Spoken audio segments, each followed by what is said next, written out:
Meet Michael Minard, a visionary action movie director renowned for his adrenaline-pumping films that leave audiences on the edge of their seats.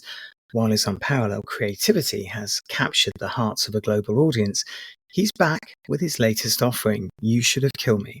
Produced by Doug Myer, it takes viewers on a gripping journey through a world filled with twists and turns, not to mention action sequences. A dynamic cast, I might add, has great synergy, set against a captivating storyline. You Should Have Killed Me promises to be Michael's most thrilling and visually stunning film to date. Welcome to this episode of Jibber Jabber, the vocal part of the networking magazine. Michael Minard joins me to talk about his personal and professional journey. Michael, thank you so much for joining me all the way in Iowa. Yeah, thank you for having me, Sanj. I appreciate the opportunity. You're welcome. I've been meaning to get in touch with you for a while. We've been talking on Messenger for about a week, and today's the first day I'm actually hearing your voice. So great to meet you. So this podcast will go out to both sides of the pond, so to speak, and for the audience here in the UK, I guess we should start with telling them a little bit about yourself. Yeah, absolutely.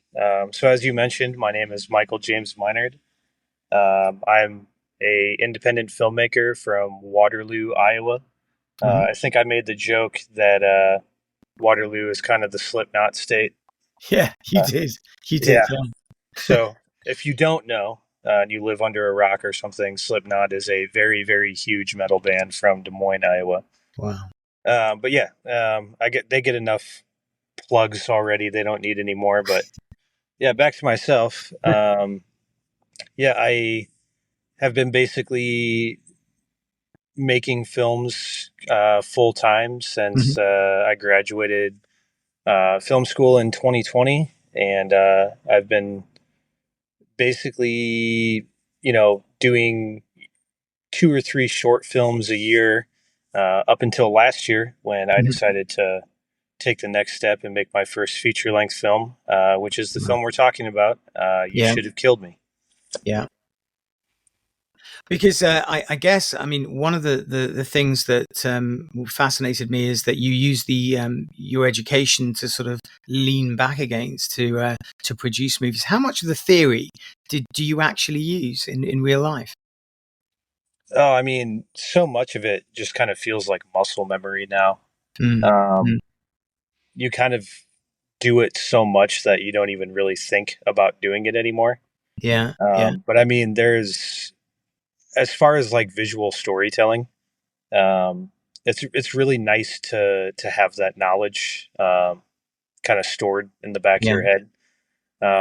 One of the You're actually quite a humble guy, actually, because I read your bio, and you've won so many awards for short films, Hollow Walls, The Entity, and From the Void. And in June 22 of last year, that's when you completed this movie. So you Should Have Killed Me. What was it like to win awards after graduating from film school? Amazing. Yeah. Well, let me go backtrack real quick. Yeah. So as far as like using the actual theory, the example I like to give is, say you have, instead of over the airwaves with this podcast, say you and I were just sat across from each other in like a coffee shop or something, right? Sure. So I might start by shooting both of us in like a wide shot, kind of establishing the location and where we're at and what we're doing. And then as we're talking, our individual shots are going to be kind of like an over the shoulder shot of mine, and then showing you. And then obviously my shot would be over your shoulder showing yourself. Yeah. Well, say all of a sudden we get into an argument. Well, visual storytelling would, kind of dictate, well, we don't want to share the same frame anymore because we're at odds with each other. Right. So then those shots of each other might turn into just individual close-ups as opposed to over the shoulders and sharing the same screen with each other. Yeah. And then say it escalates so much that you pull a gun on me. Right. Well, in that case, I might actually break the 180 rule to show basically like a power dynamic flip, like you are now in control and you're controlling the screen kind of thing. Right. So as far as theory goes, there's a lot of useful like visual storytelling tips that you can definitely Yeah. pick up on. What inspired you to become a movie director? I mean, you got the theory. Was it the end goal? I mean, or were you going to diversify? Or before you actually chose to be a director, did you think, you know what, I'm going to do something else? Or were you so focused that you knew exactly what you were going to do? Um, well, it's a combination of two things. So um, I think the filmmaking side of me was kind of always there. Hmm. I mean, even as a kid, I was running around with like my parents' old like VHS video camera and Wow. making dumb movies with my friends. Or I was always one of those kids that would buy like GI Joes and act out movie scenes with my toys and things like that. And then the second thing is, I guess, kind of a callback to me mentioning Slipknot. Is I used to play in quite a few bands. Right. And out of necessity, because we weren't making a whole lot of money when it came down to doing music videos, instead of paying someone to do music videos, I thought, well, I'll just do them myself. Yeah. And then that really turned in from like, well, I don't really want to make music videos anymore. I want to make movies. So Wow. um, I'm a veteran and had my GI Bill sitting around and was like, I think I'm going to use my GI Bill and go to film school. Wow. And that's what I did. And then basically from graduating, I've just been making as many movies and films as I can since, like I said, graduating in 2020. Yeah. Yeah. And it's And not like it didn't take you long to get your first feature under your belt. Really, it was very yeah, quick. yeah. And as far as, going back to your original question about winning awards, I don't know. It's kind of, I don't want to call it like a fluke situation, but when I made Hollow Walls, I'd actually made one film previous to that called All Roads End. Okay. And I just knew as a filmmaker and all of the things I had learned doing that first film, it was like, well, I kind of want to come out the gate making another one right away Yeah. with, the experience that I just gained on the set of that first film. So I made Hollow Walls. I mean, we shot it in a day. It only took like, Wow. maybe 4 hours, 5 hours to do the whole shoot. Yeah. And then, maybe another week or two of editing, just getting everything just right. But when I decided to, put it in the film festivals, it was kind of me just testing myself. It was just kind Yeah. of like, well, you know, everyone keeps telling me how talented I am, and I guess we'll see, And Yeah. honestly, I wasn't really expecting to win anything. As far as I was concerned, I thought I wasn't going to get selected into a single film festival, and I was going to have a very humbling experience of how not good I actually was. And yeah, the first film festival ever that I've ever been in, I actually won. Wow. And it was just kind of, I remember telling my wife at the time, I was like, hey, your husband's an award winning filmmaker now. And she was Wow. like, great. And Yeah. then it was like 2 days later, we won another one. And then, like, before I knew Mm. it, in like a 6 month period, Hollow Walls, I think, won like 23 awards by itself. God, that must have been such a confidence booster for you because, I mean, obviously you put the theory to test, it worked, and it sort of must be a great motivator to say, right, I'm in the right direction, I'm in the right field, I'm going to push on. Yeah, and I mean, I'm always going to be a filmmaker no matter what. Like, I just love being a filmmaker. Yeah. But it was kind of a learning experience in that sense because I mean, I came right out the gate with Hollow Walls, which I said was extremely successful and won Yeah. quite a few awards. And even on, after I released it and put it on YouTube, like even still on my YouTube channel, Red Arc Productions, Mhm. that's the highest watched short film on there by far. I think it's got Wow. over like 12,000 views, where majority of the other ones only have like one or two. Yeah. Yeah. So I mean, it is overperforming, but kind of the situation I fell into is I came right out the gate with Hollow Walls, and I ended up winning over 23 awards. So Amazing. I'd kind of be grown accustomed to it, where I was just Yeah. like, man, everything I touch turns to gold. This is great. And then I made the entity, and it won 9 awards. Wow. I Wow. think, well, nine That's, or 11, I can't quite remember. So it was like, well, whoa, that's not 23. What's going on? Like, am yeah. I slacking? Am I doing something different? Because you entered the realm of COVID, didn't you? Around at some point in this process, and that must have been quite challenging Yeah. for you. You know, as a director, it must have been very very challenging. But yeah, and then the entity won. I think it was 11 Wow. awards. So it was like, well, that's not 23. Like, am I doing something wrong? Yeah. And then I Something came to out be with proud From of. the Void, arguably my favorite short film that I've ever done. And that movie won two. Wow. And so it's kind of one of those things where I quickly realized, like, I thought, I was going to be very successful very quickly. It was Yeah. just kind of like, well, if I can keep up the level that Hollow Walls was, like, I'll have no problems, kind of doing whatever I want to do. Yeah. But then I very quickly learned that, everything is vastly different from film to film. You can't kind of base your whole career on one project. You have to Right. continue to grow and learn and adapt and, obviously always hone your skill every chance you get. Right. And that's a message for the newbies that are coming in, I guess, who want, the would-be film directors that are coming into the indie realm. I suppose it's a good piece of advice for them too, to hone your skills and to use them over time. It's a learning curve after all.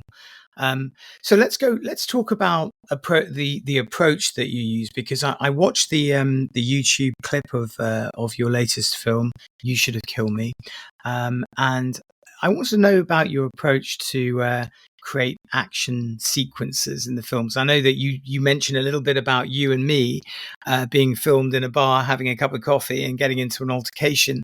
Is that a definitive, or do you just go with emotion? You just sort of think, are there times you stray away from the theory and just go with your heart?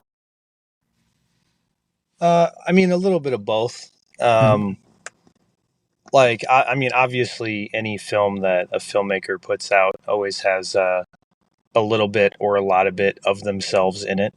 Mhm. The dialogue of You Should Have Killed Me is very much a big part of me. Mhm. Um, it's like I've based movie scenes off conversations I've had with my friends, various things I've heard, my friends and colleagues talk about that I find humorous or something like that. I might put it into a script, as long as, obviously the main bulk of the story can flow. Mhm. But as far as like um, writing scenes or like putting together the movie as a whole, um, every kind of altercation or conversation between characters is kind of all based around like what they want. Right. Generally, when you're writing characters, even if it's just like a small character, you want to try to give them some type of goal that they're personally trying to achieve in the movie. Right. And sometimes those goals clash, and obviously one actor wants one thing and the other actor is trying to stop him. Mhm. But I can't remember what famous screenplay writer it was, but he had said, obviously the whole movie arc, generally is Mhm. like, you have your intro, you have your conflict, you have your, resolution, and it just kind of makes like an arc in the storyline, if you will. But this famous screenplay writer said every scene should also have like an individual arc as well. Interesting. And that way you can kind of keep the viewer's attention hooked the entire time so that Yeah. you're kind of always on your toes. Like, what is this character going to do next? Like, well, now that they received this news, are they going to do something different in the next scene? Sure. So I just try to keep that in mind. Were you Obviously, surprised? I mean, during you're talking about an insight into being a director. Were you surprised at how some of the actors reacted to different types of information? Did they go alone? Did they want to come off script? Did they improvise? Did you encourage that? What was it like behind the scenes? yeah, I'm a big fan of letting my actors improvise lines. Right. Yes, I write the screenplay and I Mhm. kind of provide the foundations, if you will. Right. But I mean, ultimately, at the end of the day, I'm not an actor. That's the reason why I'm the guy behind the camera. Right. And so I leave it up to the actors who become my characters Right. to kind of tell me what they're feeling in the moment.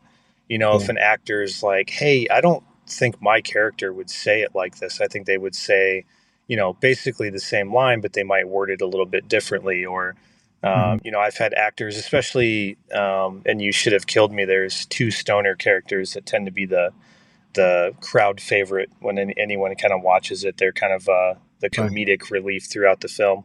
Yeah. There was a lot of improvising by them, and it was just things that they said in the moment, and a lot of the big laughs that I've experienced when I've watched it with the crowd at film festivals are generally those improv lines that you know they had come up with on the spot. Right. So I like to give my talent the freedom to really feel out who their characters are, and then kind of educate me on you know Mm. who their characters are. Because like you know, as long as they're not going rogue and flipped in the script where like the story's not getting told, Yeah. I completely and 100% condone like going off script and Right. improvising and like really making their characters their own. Yeah. Yeah. And how do you collaborate with your cast and crew? I mean, are you very formal, or you the very approachable director, and they can just lean on you for information? Or is there a process for communication so that the project doesn't get delayed? How do you actually communicate with everybody? Is it just the traditional mouth horn where you're shouting through your director's mic, or is it very different today? For me, it's very different. I like to have fun on set. Right. Before we start shooting anything, I generally kind of get all of my cast and crew together. And we kind of form like a little circle. And my big catchphrase is I'm like, all right, guys, loosey goosey, you know, let's have fun. And I kind of make them like wiggle their arms and like just get loosened Right. up. Yeah. I like to have, like I said, I like to have fun on set. So, I mean, you know, as soon as I say cut during a scene, Yeah. um, if there's, you know, people bullshitting in the background or there's like banter going on and people laughing, like I like that over just like dead silence, you know, Yeah. too scared to talk to one another. Like, I like to have like a pretty, what's the word I'm looking for? Just like a pretty mild set. Well, Like, you it's know, like a movies, yeah, like humanized sort of direct. movies don't need to be stressful all the time. Right. Like you can have fun on set. Obviously, I know not every director works that way, but for me personally, you know, it goes back to the old saying, like you Mm. catch more flies with honey. Like Yeah. if your actors are having fun on set and they feel safe and they feel like they're allowed to be, you know, creative themselves, Mm. not only do they generally want to work with you again, but I also feel like you get the best performances out of them because they Sure. want to do a good job for you because they like you and, Yeah. you know, things of that sort. Where, you know, if I was more of like a Stanley Kubrick and was like yelling and screaming at my actors. Now, with that being said, obviously he's made some of the greatest movies of all time and he Sure. gets the performances he wants out of them. Yeah. But as opposed to being mean and cranky like Kubrick was and making people do like over 100 takes, Yeah. I would much rather have fun with my cast and crew and maybe do like 3 or 4 takes. Sure. Are there any specific techniques, the technologies that you've employed to enhance the action sequences in your latest film? Talking of takes, that's a really hard thing, isn't it? The action sequences. I read somewhere about some of the latest action movies, you know, going through hundreds of takes for action sequences. Being an indie filmmaker, that can be quite expensive. So, how do you curb costs, and what do you do? Do you employ technologies, or do you go with a sort of a natural sort of fist fight, a traditional fist fight? Yeah, not so much technological advances, but I mean, kind of leading up to that fight scene and You Should Have Killed Me. We Mhm. did a lot of run throughs, a lot Right.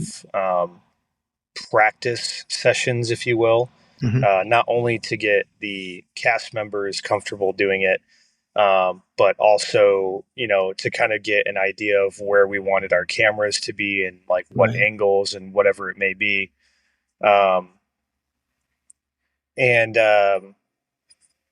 So basically, I got kind of lucky in that sense because generally you'll find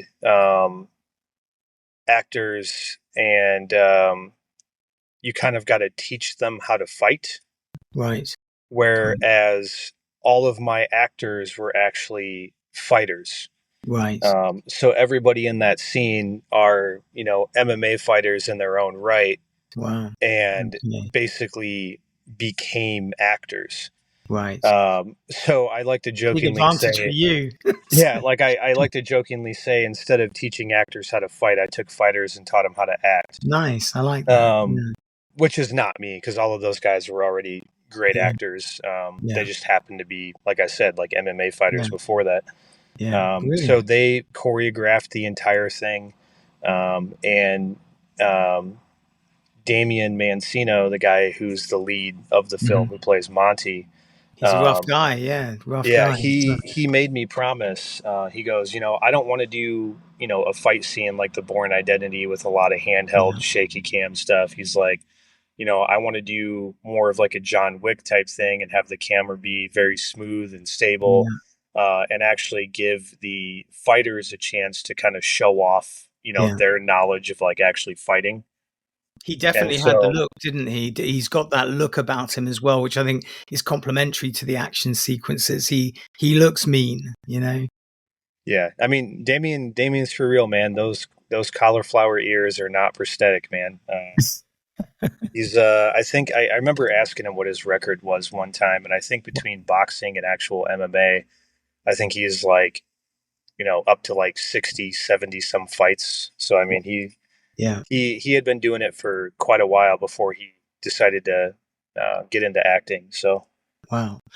Well, I'm gonna ask you about advice because obviously part of these podcasts that roll out, obviously you're across the pond and is trying to give the UK a little insight into you and what you do and how you do it, but also about advice because there are a lot of people post COVID who have realised that the indie scene is accessible to them, whereas maybe 5 to 10 years ago it was a dream to become a director or producer.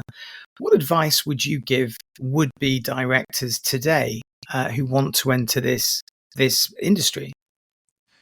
I mean, yeah, I mean, if you've never shot a film before, it may not even be something you're actively going to school for.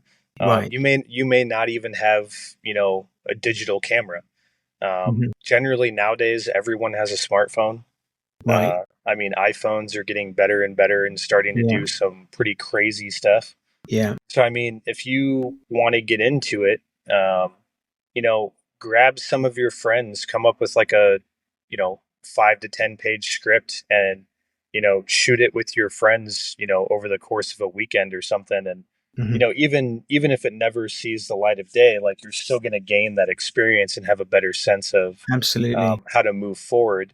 Yeah. If you're a little bit more experienced, say you are a film student, um, say you have a couple of short films under your belt, I always kind of like to reiterate and say, um, stay humble, don't be arrogant, Hmm. um, especially in like the independent film community. It's generally a pretty small community, depending on where you live. Yeah.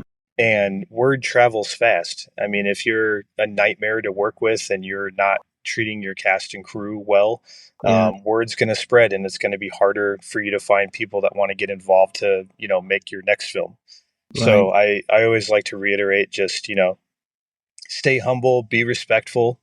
Um, obviously you're going to be working with people from all walks of life. That's one of the biggest things Hmm. I've seen with working with various actors is, you're going to have people in the trans community, or you're going to have people in the LGBT plus community. You're going to have your straight laced blue collar type actors. Like, you have a lot of Yeah. different behaviors and opinions that are kind of all melding together on set.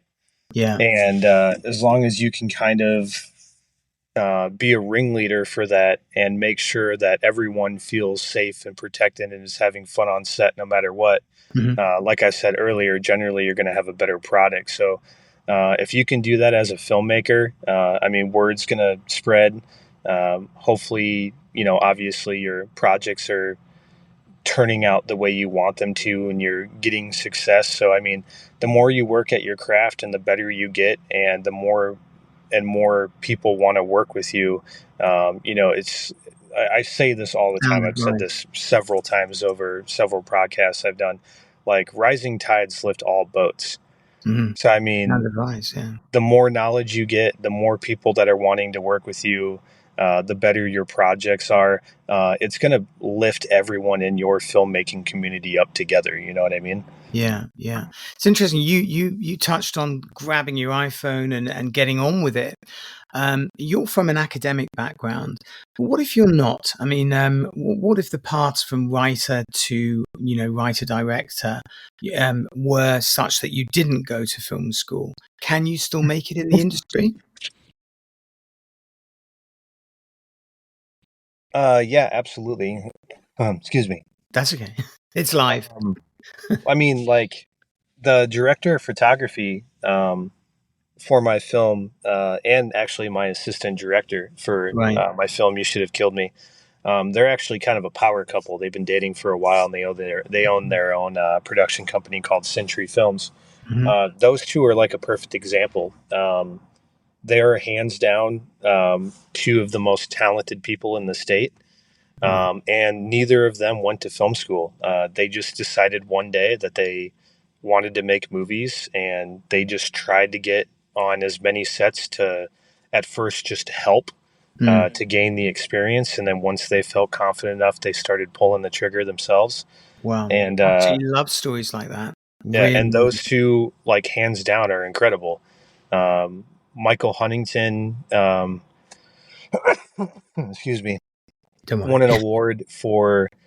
He won the Award of Excellence as my director of photography for You Should Have Killed Me at the Iowa Motion Picture Awards. And honestly, I don't know if I'll ever do another movie where Brittany's not my assistant director, because she was a lifesaver.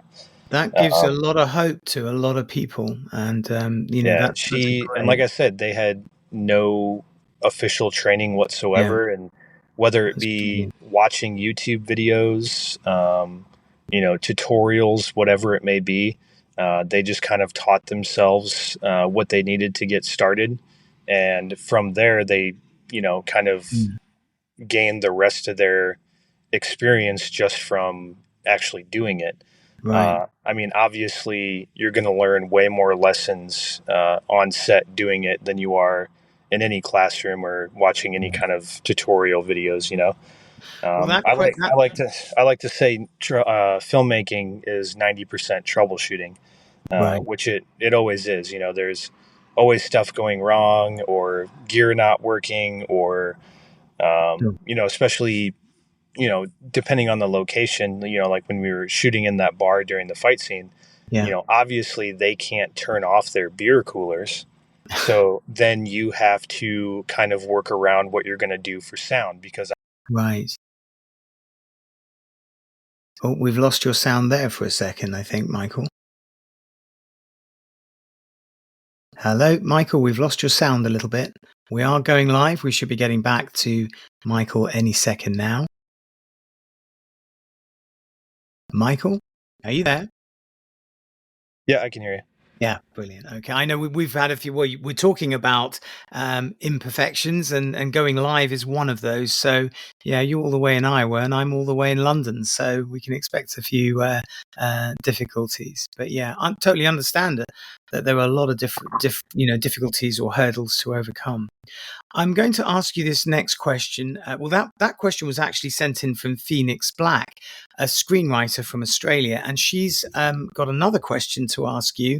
How do you get your scripts to directors and production companies without a manager or an agent? And I'm guessing that this happens a lot because, if you're in the indie scene, you're on your own. There is no representation necessarily.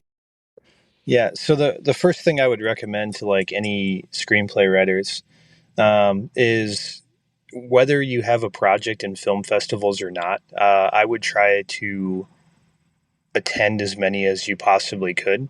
And honestly, that just comes down to, you can kind of test the waters yourself. If there's an independent filmmaker in your area and you see a film that they did and you're like, wow, that's really, really good. Well, obviously now you have a local filmmaker in your area that has the experience to put out a good product.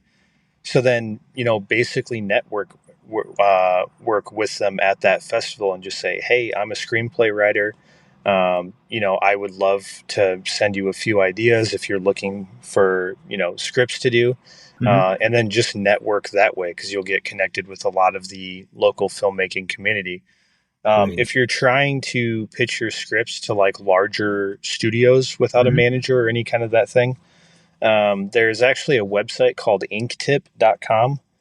And basically you can upload your screenplays kind of the same way that I would do as a filmmaker if I was uploading my films to Film Freeway.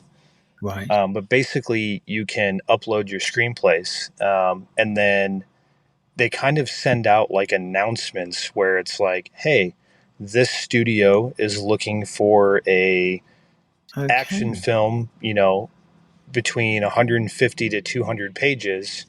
And then if you have something that kind of fits what they're looking for, you can actually pitch it straight to the production company or to the filmmakers on Inktip. Right.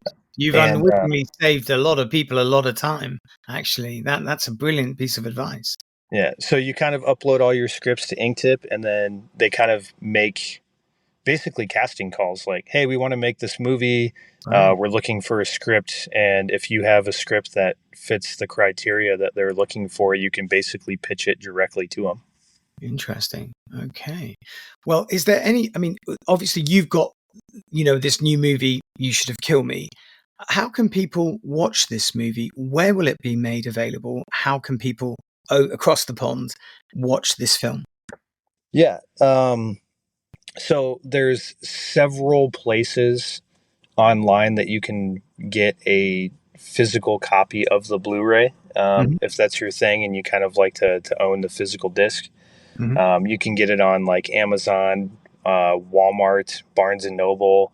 There's a couple of other like DVD retailers that you can also order it from. But if you're wanting to stream it, you can stream it right now, which I know this actually worked the best. A good friend of mine actually lives in the UK. His name is Alan. And he was able to stream it on Amazon. So he just went ahead and rented it and was able to watch it. But then it's also set to come out on like Tubi and IndieBox and some other streaming platforms here in like the next 60 to 90 days. Brilliant. Thank you so much. Look, thank you for joining us and sharing your experiences. I'll place the links for You Should Have Killed Me, certainly the trailer, in the podcast description box. Unfortunately, that's all the time we have for today. Thank you, Michael, for joining me. Yeah, absolutely. And I just want to say one more thing to anyone that's interested. If anybody wants to reach out to me on social media or wherever it may be, you can just look me up on Facebook. It's just Michael James Minard. You'll see me there with my wife and kids and can kind of follow me that way. And if you have any questions or like if you need help or any advice or anything, feel free to message me. I'm always down to network and meet new people. And then some of the previous films that we were talking about, as far as like my short films go, anything that I release just goes through Red Arc Productions. And basically you can find our YouTube, our Twitter, Instagram, all of that stuff. So, yeah. That's Red Arc Productions. Yes. Right. Yeah. Okay. Yeah. I think I saw that on Instagram. So yeah, that's a good place to join. There's a lot of the UK audience will be on Instagram. Brilliant. Okay. Well, look, maybe we can have a catch up again, Michael, in the future, maybe to discuss a new project or perhaps even a new venture that you've gone into. So yeah, I'd love to have you back on the show. Absolutely. I appreciate it, Sanj. Thank you. Well, that really is all the time we have for today, and I hope you can join me next time. Until then, bye for now.